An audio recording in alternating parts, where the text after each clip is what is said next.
Welcome to the Slow Living Podcast. If you are ready to ditch hustle culture for good while continuing to meet your personal and professional goals, you are in the right place.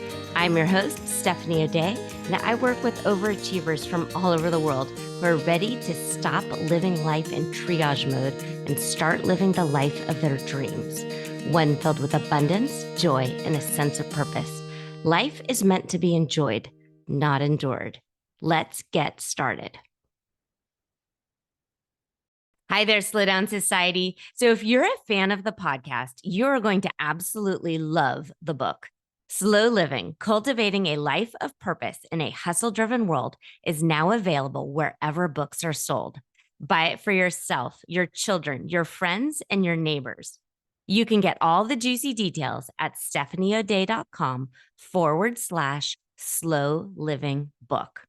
Trust me, this is hands down the best $20 you'll ever spend. Hi there, Slow Down Society. Steph here, and welcome back to another edition of the Slow Living Podcast.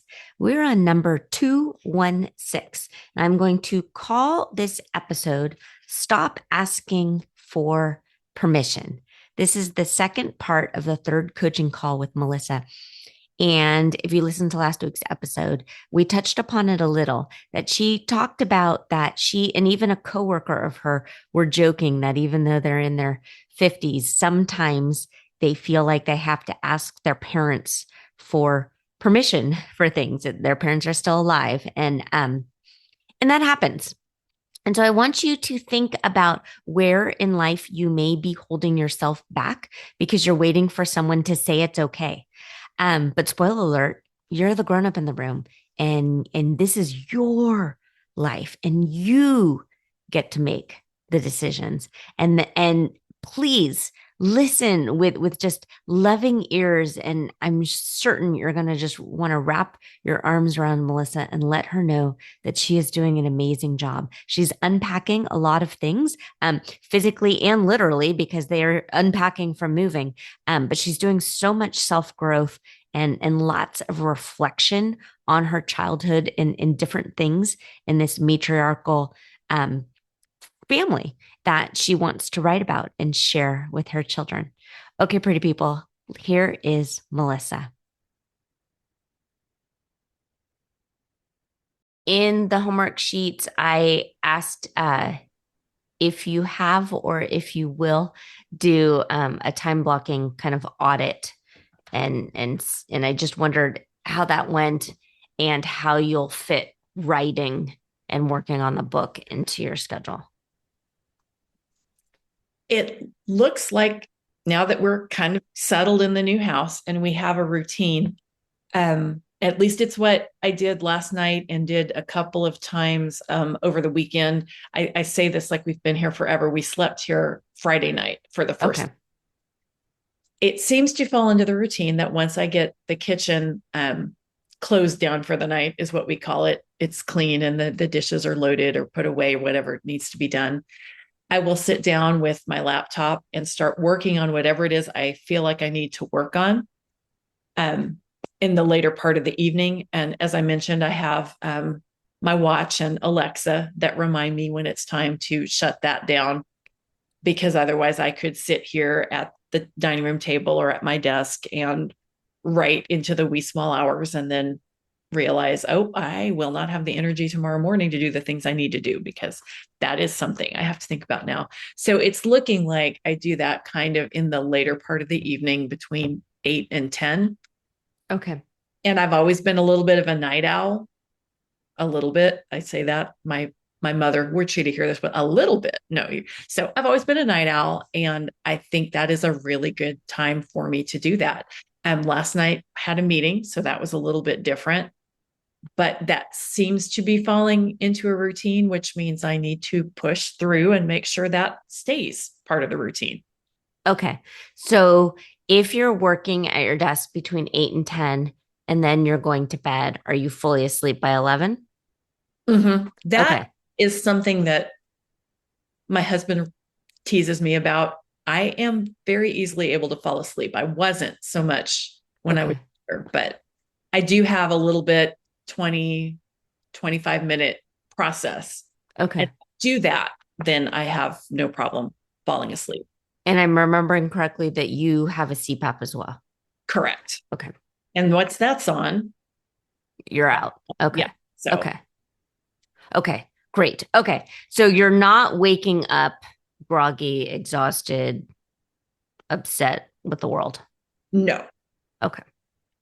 All right. So so between today and next week on the book, um, is it a possibility to create a table of contents?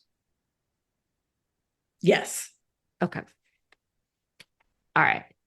When you're sitting for those 2 hours, are you looking at your transcribed notes and sorting them, or what are you actively doing for those 2 hours? I've mentioned this before, but I have the paid version of Chat GPT. It Okay. handy professionally as well. So I have that. I've usually spoken into my phone a few times as I've thought about things throughout the day because I can do that quickly and it doesn't distract me too much from the whatever my task at hand is. So then I go back and look what I've added and usually I ask Chat GPT where that should go in the narrative because I'm not great at organizing my thoughts in a linear timeline. This worksheet again, the life movie script has actually been really helpful with me identifying where that should go. Okay. And then I kind of flesh out what I've put into Chat GPT and type that up and put that in my own words and because mostly I'll say, don't forget to add this detail when this happened at this time. And I just have that little bit. So then I go in for a couple of hours and actually write the full narrative of what happened in those moments. Okay. Can you tell that your process is moving things forward? If you continue on this trajectory, you'll get a finished book. Yes. And it kind of blows my mind a little bit because I've talked about doing this and started and stopped but actually found myself telling my kids who definitely hold me accountable for everything. I think this is really going to happen. I'm actually doing this. Technology caught up with the way mom's brain works. And I have a system now that's actually letting me do this in my own words, but in a way that would make sense should I want to shop it around and get it published. Oh, interesting. Because that was not listed as any sort of or goal or idea a few weeks ago. You said you just would feel accomplished if it was out of your brain. And I still will feel accomplished with it out of my brain, but it occurs to me it's, at least to me, Okay. a pretty compelling story. I have no Good idea for you. if it's actually true. Um, but Good I've for you. told by my friends my whole life, you should write this all down and sell a book. And I'd never really thought about selling it. And I still will see, but it feels within the realm of possibility, which it hasn't before. Yeah, that's exciting. That's wonderful. Okay. Okay. So 2 hours a day, a week is 7 days. Do you do this 5 days a week, 4 days a week? I would say 3 or 4 days a week at this point, just to be on the safe side. Usually we have some kind of Saturday night activity. And my Mhm. husband, I work with the youth group. I'm no longer the adult leader, but my husband still is on his end. And so he is often doing something with the youth group. And when it looks like it's something I want to do with him, I'll go with him. Um, this upcoming Saturday, we're seeing Rick Springfield in concert. Ooh, fun. He's doing an I love the 80s tour with Wang Chung and Rick That's Springfield. There's how other fun. so we're embracing our inner Gen Xer and going to that. So Saturdays are usually off the table. Sundays we have the adult kids over, and so I focus on them.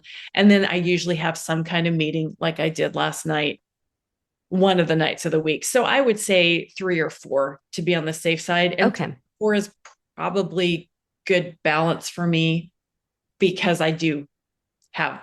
commitment a week. Okay. The reason I'm asking, so you're looking at 6 to 8 hours a week of working on this book. If it's something that's enjoyable and a hobby and you like it, there is a tendency to stretch it out for as long as you want to fill whatever container if you don't have like an end. And while I'm not a huge fan of smart goals with time bound and forcing people into pretzels to meet a specific goal, sometimes having an actual deadline means that you'll use your time better and more wisely. Um, so we're mid-July. Do you want this done by the end of this calendar year, or what feels the best for you? I think by the end of the calendar year is a good way to keep me focused. Okay. So I like saying that. I also know I won't melt down if it's not done because I want it to be something good and something I'm proud of. But I do want to put that into place and say by the end of the calendar year because I think that's doable and because it will ensure that I do sit down 3 or 4 days a week and keep moving forward with it. Okay. Okay. Just to be practical, do you think you'll actually do any work um at the end of November leading into December?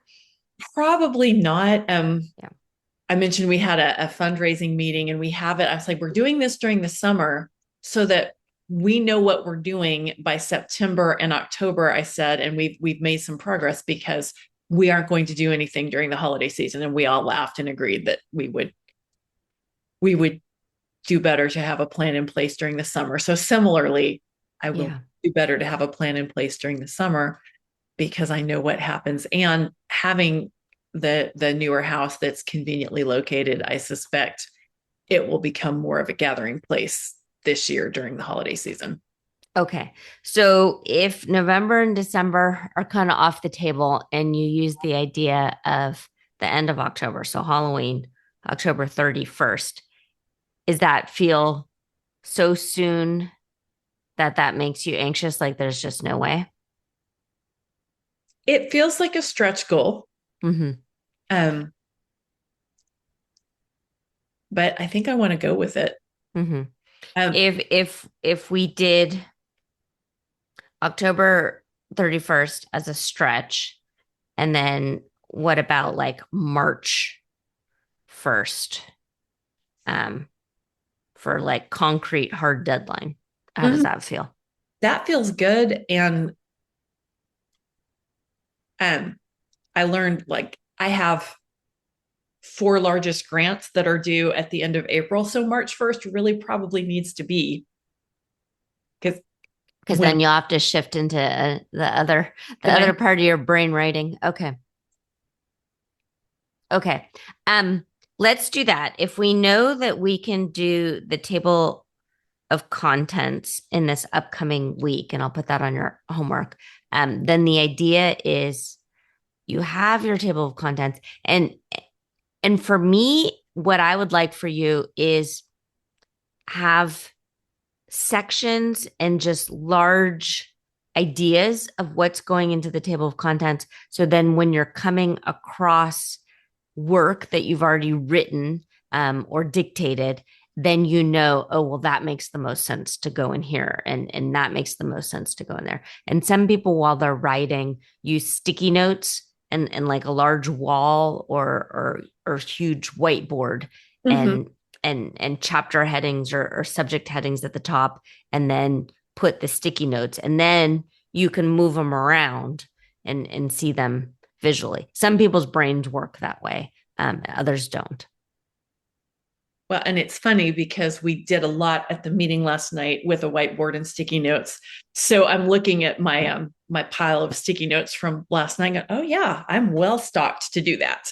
Okay, good. And then also depending on if you now have created like stacks and stacks of paper, um, from your writing, you can kind of color coordinate the sticky notes so then it makes sense, and I'm saying sense with air quotes, to you later when you're going back in. But my hope and my idea is that all of these different fragmented writings and stories and ideas that you have, if you can visualize where they'll go in some sort of like map, you're just then coloring. It's like a color by number. You're like, okay, now it's time to do that. Yeah, Okay. that makes sense. Okay. All right. Um, is there anyone you're worried about writing about, or someone who might read this and you can already feel like a tightness in your throat or a little bit of self-censoring? When my grandmother was still alive, I definitely felt that. And I think I feel more motivated and inspired to write now. There are parts of her story that are complicated. They don't make her look bad, but I feel like she would have felt funny about that um, during her life. But they definitely shaped why I do what I do, and they need to be part of the narrative. And I'm not sure I would have been as comfortable telling the story. Um, but with her gone, I want to tell the story because um, at the end of the day, she did an incredible job. Mm-hmm. Um, I want to say turn things around, but she didn't need to turn things around. She figured herself out and became a person I think she was proud of, and so I want that in there. But she would not have necessarily liked the details that I feel like I need to share because they shaped who I was. Um, I was very close to her. It was within the family. Again, it'll be a compelling read, I think, but she gave my mom up for adoption at the age of 19, but she Mm. did it within the family. And my mom spent a lot of her time growing up believing that she was just her much older cousin Okay. and that her half brothers were her second cousins. And then that all shifted. And it's a fascinating story. And my grandmother's journey, I think, is fascinating. So that one made me nervous while she was alive. But I don't think it's disrespectful to tell it now because I'm so incredibly proud of the person she was. Have you spoken to your mom about including it? That's a little more complicated. If it's a good story, even if she doesn't love the way I tell it, my mom loves a good story. Mm-hmm. I'm hoping she will see it that way. The family was always 100% transparent about that. By the time I was born, that was common knowledge, and I only ever called her grandma. Mm-hmm. Uh, I so I, it's difficult to say what my mom will be okay and not okay with in general, not Yeah. just. So I mentioned this a little bit, but I can't wait for her permission anymore. No, you can't. And she was part of the story. It's more my grandmother's story than it is hers, which I think will make that more digestible for her. Yeah. Makes sense. The in the slide deck for Simple Shortcuts to Peace, those books that I recommended, the one on kind of healing the daughters and mothers book called Will I Ever Be Good Enough? Did you pick that one up? Not, Or I'm a little okay. scared of it. Um, and I mean, I went back, I bought the Slow Living book when it came out, and I'm reading and I'm familiar with a lot of it because of the Simple Shortcuts to Peace. And then we reached the chapter that talks about adult children, and at the time I was like, oh, I'm going to have to circle back to this, which I have since done. And similarly, I see that get recommended, and again, I've participated in Simple Shortcuts to Peace, and we'll see when I get brave enough. I know that it would be beneficial, but I'm still waiting to circle back to that. Okay.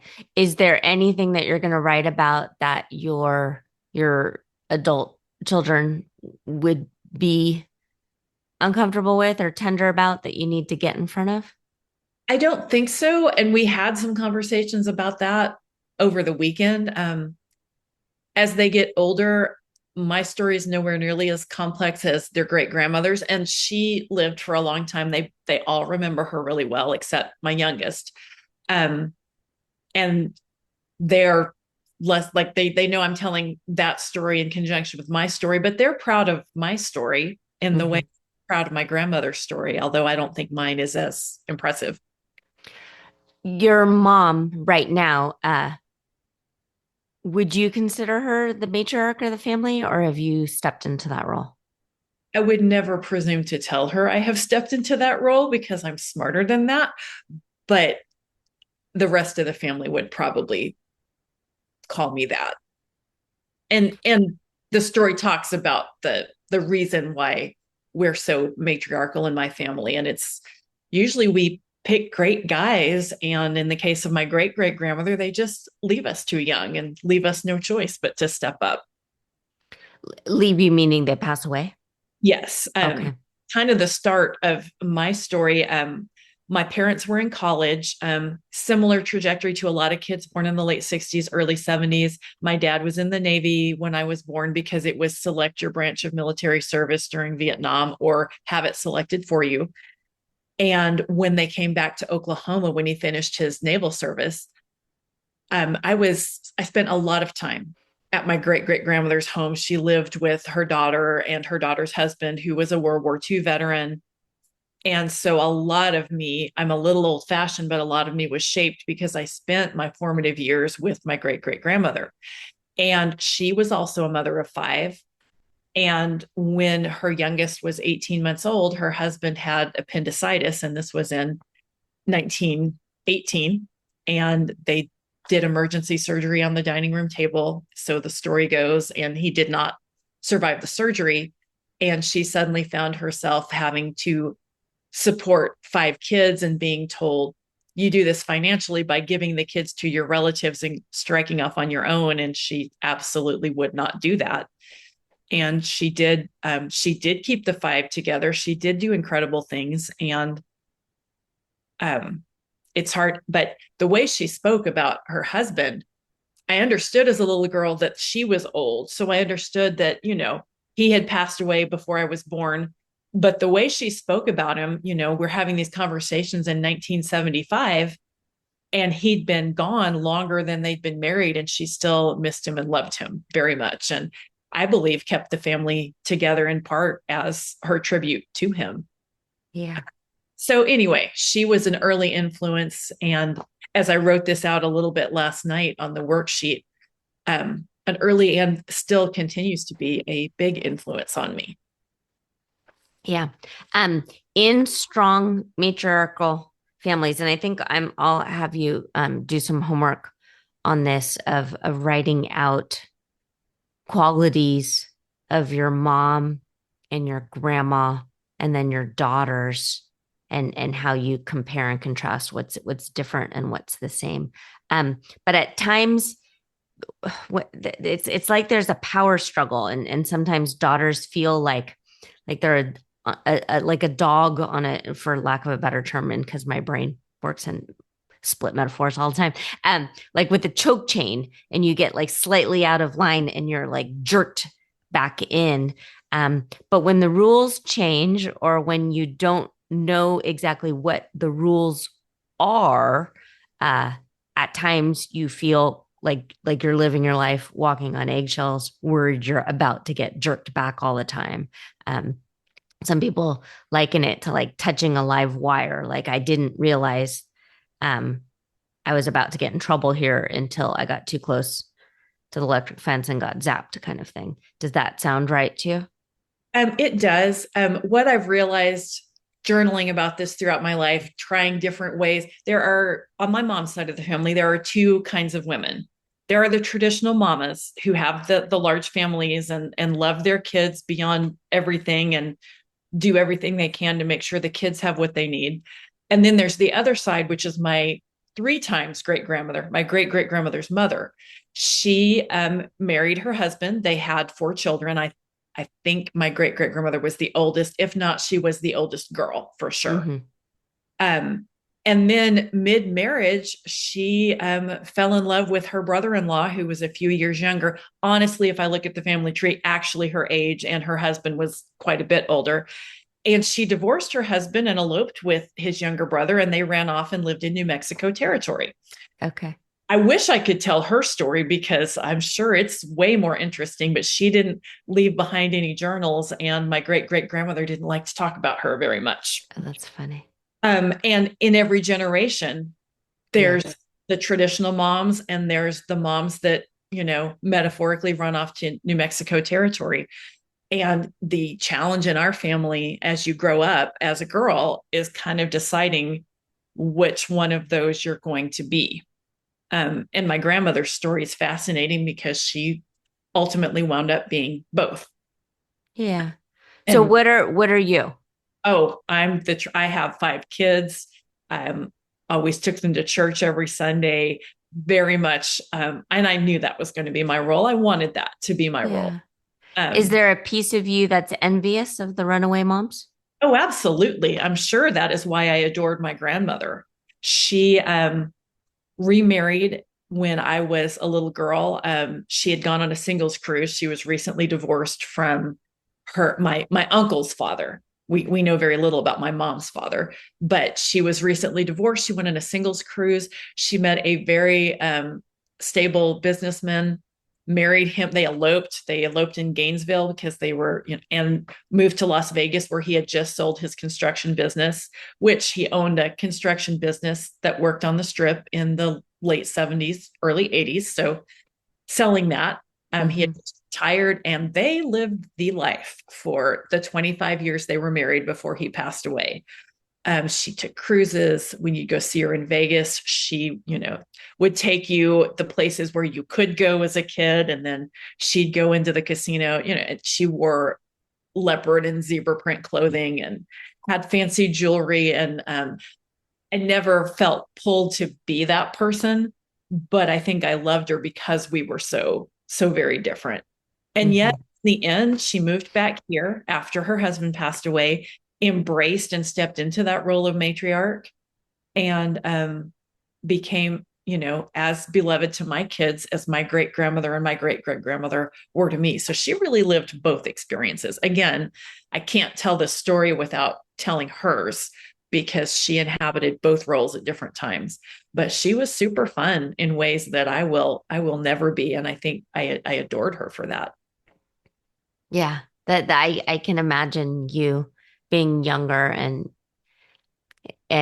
just kind of being in awe of someone who's that kind of loose, not loose like in a bad, you know what I mean, but relaxed and yeah, and especially, well, I mean, so you've been masking for a long time, unbeknownst to you, with the ADHD and the autism diagnosis.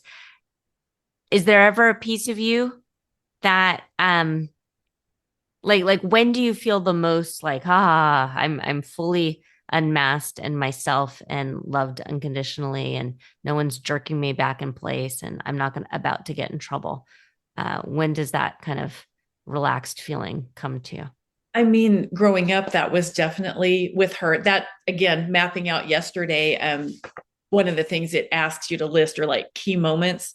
I spent summers with her, and then sometimes she would go because of the heat in Vegas to my uncle's home in Seattle. And so Seattle summers were huge with me when I was a kid. And that was where I was my happiest. I had a cousin who was 9 months older.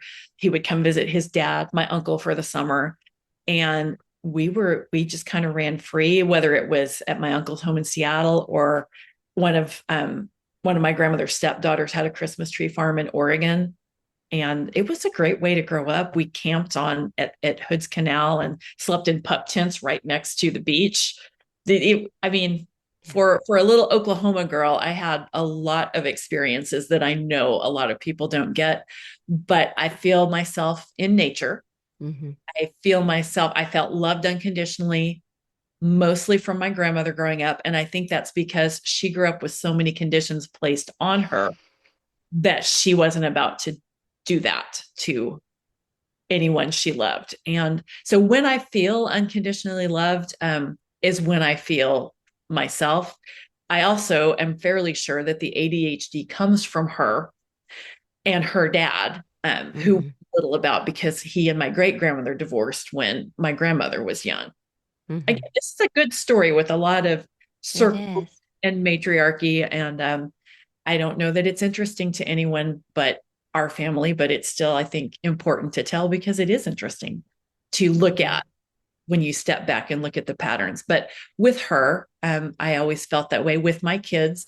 It was so great after feeling, in public school and a little bit in college, like I had to be a certain way, and certainly at church, like I had to be a certain way. You have these people in your house and they just love you for being there. Yeah. So with your own kids, and apologizing for the past here and there, what can you do to kind of make everyone realize that when you were younger and you were doing the traditional wife and traditional mother thing, you were playing a role and were so worried about doing it wrong that at times maybe you weren't as loose and carefree, and perhaps it came across to them, or not all of them but some of them, uh that they had to be a certain way, and the love didn't feel as unconditional to them, and you get that now. Is there a way to either convey that in your writing to them, or to sit each one of them down, or whomever you do need to sit down and just say, so I get it now. I can see it from your point of view, um, or perception, that what I thought was doing right might have come across as not fully, um, being what you needed at the time. Well, and I have had that conversation with each of them at different times. My 16-year-old honestly barely remembers she was 6, barely remembers our time in the church at all. And the last 5 years leading up to us making that decision, we had kind of already decided to engage with the church at what we felt comfortable with. And we're doing things a little differently than the traditional families were. And I was generally myself around the kids when they were little because they were the only people I felt like I could be myself around. But I've had some conversations with each of them at moments where I felt it was appropriate to have those with each of them. So we are already having those Okay. conversations. And So and the there's no more prickles. There's no one that, like, it feels like you're hugging a porcupine. No, there are still things to work through. But what I'm grateful for is my kids feel like they can text me and say, "Hey, I just had a therapy session, or I was just thinking about this. And do you remember when you did this? This is how it hit." And of course, you never mean for it to hit the way they've described it. And I mentioned this Saturday in the Simple Shortcuts to Peace call. It's hard to hear those things. It's hard to acknowledge you did those things. Um, and even though you knew where you were and why you did those things, again, I have a therapist who says, this is where you were at it. So it wasn't terrible that you handled it in this way. It was how you knew to handle it at the time. And that's true. But it's also true that they are adults, but they still need things from me. And mostly what they need from me is acknowledgement that I did that wrong, and apologies for doing that wrong. And hey, how would you like me to do this moving forward? We're both still just figuring this out. When my oldest was born, it was kind of a traumatic delivery. And when they held her up and showed her to me, she wasn't crying, but she was scanning the room, which made me feel better. Their eyes were looking around. And she kind of looked at me because they say that a newborn will know their mom's voice. And I swear her little face just said, "What the heck was that?" And I looked back at her and I was exhausted, but I just looked back at her and my thought was, "I don't know. You tell me, kid. We're figuring this out together." Yeah. And, 28 years later, with the 5 of them, we're still figuring this out together. But we do have conversations. And I'm so, so grateful that they're texting me these things or saying these things to me. And they're not easy things to hear and to process. but it feels so good that they can do that now. I'm glad. I'm glad. So even though the holidays are 5, 6 months away, will everyone come home to this new house? Yes, they're all very excited about the new house at the moment, and I know it won't last, but at the moment, all five of them still live in town. And That's very cool. one just signed a lease on an apartment, so I know she'll be here through December. Uh, Okay. so they will, and they've all kind of come in. I mean, the 16-year-old lives here, but the rest of them have made their way over at different points over the week to check out the house and check in with me. And I think because they are adults, it's the first week in quite some time that I've had contact and visits from all five of them in the same week. Oh, that's wonderful. Do you feel secure with the phrase, I'm a good mom. I am a good mom. I am a good mom. We're working on it because, again, they're still bringing things to my attention that hurt them. And sometimes because there were five of them and everything was busy, they're not things I remember saying or doing in the moment. But the one thing I do know from my own childhood is that whether I remember it or not doesn't matter. It deserves acknowledgement and recognition and apology if that's what's dictated, because sometimes what they remember is embarrassing but hilarious. They don't want apologies, they just want to say, remember when you did this? And I'm like, I most certainly do not, but that sounds like something I would have done, and then we laugh about it. So they're still working through, the things that didn't work for them, and I'm grateful that they're able to do that. That's not something that was acknowledged much when I was a young adult, which I think is generational. Absolutely. Um, I believe that is a marker of a good mom is you're listening and you're present and you're not deflecting and you're not defending. You're you're still parenting because they're coming to you and you're able to look at them as still their mom and give them what it is they're asking for, which is acknowledgement and at times, if necessary, an apology. So absolutely, Melissa, you are a very good mom. Thank you. Yeah. Um, yeah. Okay. I'll write up some notes and give you some homework. You've done a lot, and I appreciate you being patient with me while I circled back around in different ways without trying to put you on a spot. But I still wanted I wanted to get through to some things. So thank you for allowing me to do that. And I think touching upon all of the different dynamics in play in a matriarchal family is so beneficial. And I think readers of your forthcoming book will get that. Um, absolutely. And it's fascinating to me how it's kind of all come full circle. That I mean, you said you were in Rainbow Girls when you were younger, um, and different things. How all of the stuff you've done has kind of culminated to this point where it all gets to get out of your brain.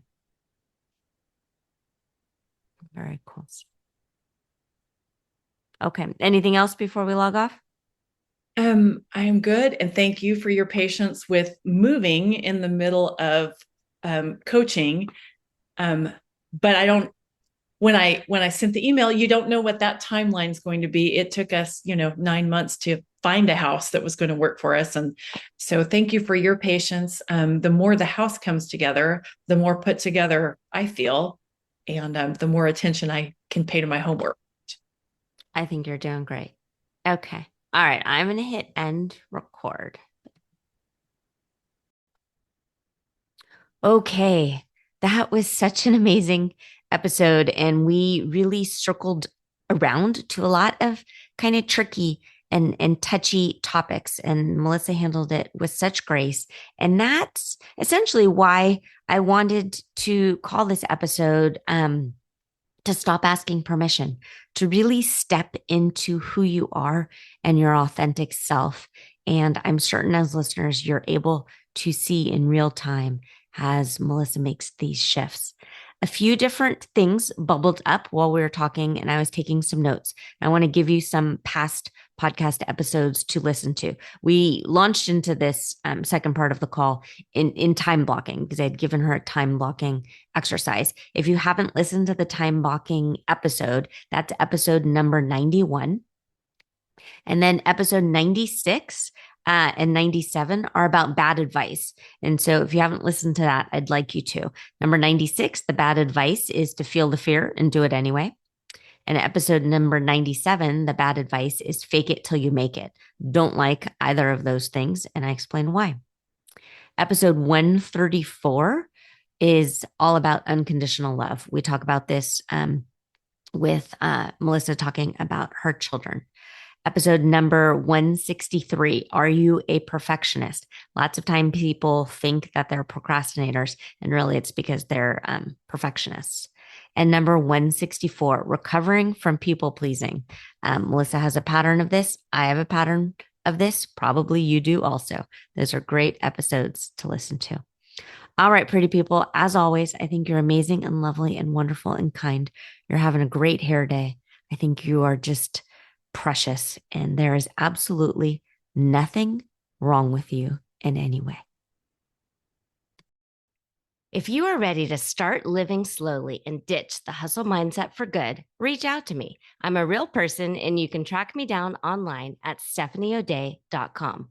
Also, if you found value in this podcast, please share it with your family and friends and tag me on Instagram at Stephanie O'Day. While you're at it, go ahead and leave a positive review on your favorite podcast app. The more we share, the more people we can reach and share the slow down lifestyle and messaging. Thank you, Slow Down Society, and have a great day.